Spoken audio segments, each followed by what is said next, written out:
तुम्हाला आणले ह्या शेताचं राखण करायला, ठीक आहे. हे आंब्याची झाडं लावले आहेत, तुम्हाला माहीत आहे. आता राखण करायला आणले ते झाड, त्याला ठिबक काय केलं हे तुम्ही? हां, काय राहिले काय ह्याच्यात सांगा?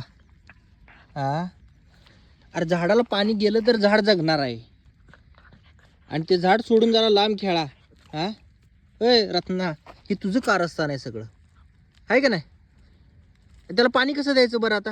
हां, हे काय आहे? ह्यातनं पाणी येईल का? आपण रक्षण करायसाठी आलो इकडं, त्याचं आळं गेलं, सगळं गेलं काय ते? हां, तू रॉकी, मला माहिती आहे तू नाही केलंस हे हिचंच काम आहे, पण तू पण लक्ष दे ना जरा, सांग तिला. ते बघ ते बघ, अय हां, राहू दे, मी करतो ते झाड आता व्यवस्थित, तुम्ही काही करू नका. आणि हे बघा तुमच्या शेजारी बघा कोण आले, ते आले, घ्या त्याला खेळायला, त्याला हे करू नका असा, बारका आहे ते अजून. हां, आलं बघा ते पण.